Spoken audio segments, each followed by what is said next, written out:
Silipin naman natin ang sitwasyon sa North Luzon Expressway sa pagbabalita ni Mobile Journal Francis Rivera. Francis, traffic na ba?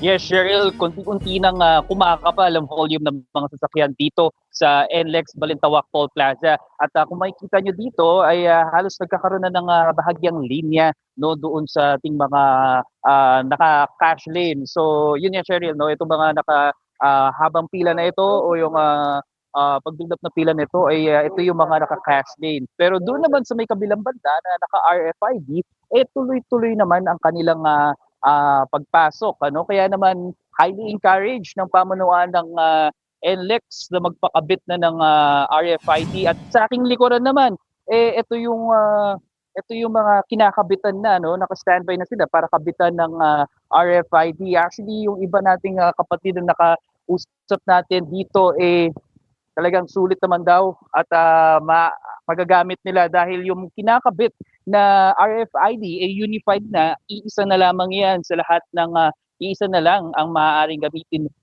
yan gamitin sa isang sticker sa lahat ng MPTC Highway Toll Plaza. At Cheryl, ayon sa pamunuan ng NLEX, malaki daw yung nakita nilang pag-increase no mula dun sa last year, no, dahil yung from last year inasahan nila na pumapalo ng 8 to 10% ang increase sa normal daily average ng mga dumadaan dito sa NLEX. Pero ngayon 3% na lang daw ang inaasahan ng NLEX na luluwas dahil na rin talaga sa sunod-sunod na pagtaas ng presyo ng petrolyo. At ilan nga doon sa mga kapatid natin na nakausap natin, mas pinili na rin daw nilang gumamit muna ng sasakyan kahit medyo masakit sa bulsa dahil una, marami silang mga kasamang bata at marami rin din silang mga dalang gamit na nahihirapan daw sila kung sila ay magko-commute.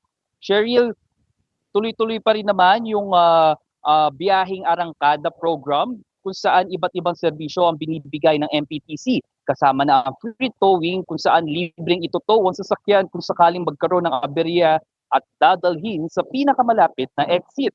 Kung magkaroon daw ng aberya sa daan habang pinabaybay ang kahabaan ng NLEX, huwag daw magatubiling tumawag sa hotline ng NLEX na 135,000.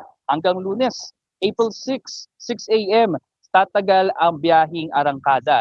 2 buwan naman tatagal ang toll rebate program kung saan babawas ng 12 pesos to 72 pesos ang presyo ng toll fees mula sa adjustment price nito noong January. At qualified dito, Cheryl, yung mga nasa class 3 na sasakyan, yung mga public utility vehicles, gaya nga ng mga modern jeepneys at mga bus. Cheryl, paalala na rin sa ating mga kapatid na pabiyahe na ugaliing i-check ang kanilang mga sasakyan, maging ang kanilang sarili upang makaiwas sa anumang aberya at aksidente sa daan. Cheryl. Maraming salamat, Mobile Journal Francis Rivera.